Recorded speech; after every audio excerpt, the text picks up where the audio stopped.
Hi everyone, in this video we are going to discuss a Python program which is used to print all the prime numbers in the given interval or in the given range. So before start the actual code, let us try to understand what is prime number. Generally everyone knows it. A prime number is a natural number which is greater than 1 that has no positive factors other than 1 and itself. So this is the logic we are going to implement in coding. First one, that should be greater than 1 and that should not have any positive factors other than 1 and that number. Examples for the prime numbers are 2, 3, 5, 7, 11, 13 and so on. Our program is, when we run the program, user will enter two numbers, that is lower value and upper value. So our task is, we must write the Python program to printing all the prime numbers between the given interval between this lower value and upper value. For the better understanding, let me execute the program first. This is the code. We will discuss this program step by step. If we run the program,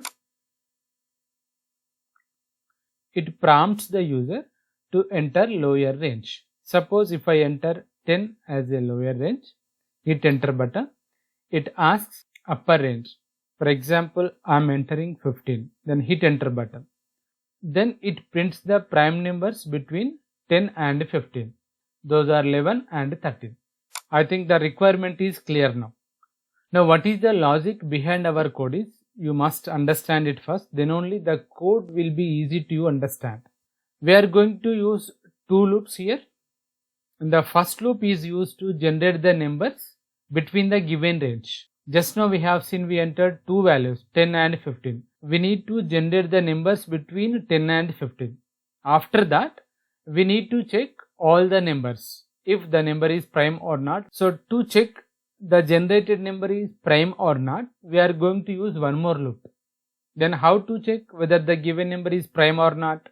If any number has the factors other than 1 and that number, we can say that that is not a prime number. We can say that that is not a prime number because it has one factor other than 1 and that number. If no, a number that doesn't have the factors other than 1 and that number, we can say that that is a prime number. This is the logic we are implementing in our code.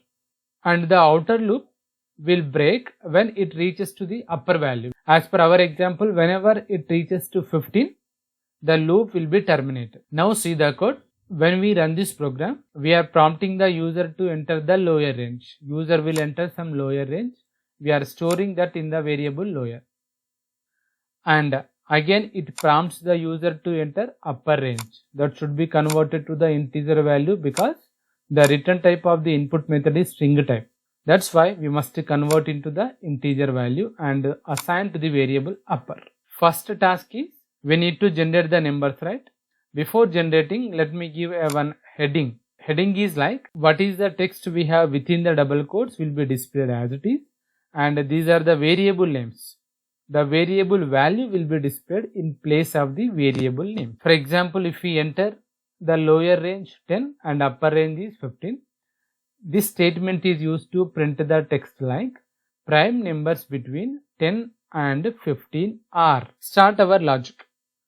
First we want to generate the numbers now. See, same code I am using here. We have two for loops. In the outer for loop, this is the range function which is used to generate the numbers by using the lower range and upper range. Let us assume we entered 10 and 15 for the lower and upper values respectively. Coming to the range function, it generates the values 10 to before the last number. Here the last number 16, the 16 is excluded. So the numbers are generated from 10 to 15 only. Always the last number will be excluded up. Coming to this part, it is the first iteration of the outer for loop. The first number will be assigned to the looping variable, that is number. That is the nature of the for loop. It takes first number and in the second iteration, it takes the second number from these values. In the third iteration, 12 will be stored in the looping variable, and so on. In the first iteration of the outer loop, the number value is 10. Coming to the inner for loop, this inner for loop we are using to check if the number is divisible by any number other than 1 and itself. If it is true, we can say that that is not a prime number. Now see, coming to the inner for loop, again we are using range function. Range 2 comma number value is 10, right? Observe here, range 2 comma 10. It is used to generate the numbers 2 to 9, where 10 is excluded. And in the first iteration of the inner loop, the first value 2 will be assigned to the looping variable I. Now I value is 2. Now coming to the body of the inner loop, if number is 10 in this iteration, 10 modulus division I value is 2. We are checking the remainder. If this remainder is equals to 0, when we use modulus operator, it returns remainder, right? So when the remainder is equals to 0 means this I value is a factor to this number. A number has factors other than 1 and itself, it is not a prime number. Then we can break from this loop. 10 modulus division 2. So the answer is 0. Yes, 10 modulus 2 value is 0. 0 is equals to 0. True. Then the break will be executed. So it comes out of this inner for loop. When it returns 0 means it is not a prime number because 2 is a factor for 10. Then exit and it returns to the again outer for loop. So in the iteration 2, second value will be assigned to the outer for loop variable number. Now the number value is 11 and do the same thing again. So again we are entering into the inner for loop and coming to the range 2 comma number. In this case number value is 11. 2 comma 11. So it generates the values from 2 to 10. And in the first iteration of the inner for loop, I value becomes 2, right? So 11 modulus division 2 is equals to 0? No. Whenever you divide the number 11 with 2, the remainder is not equals to 0. If becomes false, okay? In this case, break will not be executed. Whenever it is true, then only break will be executed. If it is false, it must return to the inner for loop again. Next value in the inner loop is 3.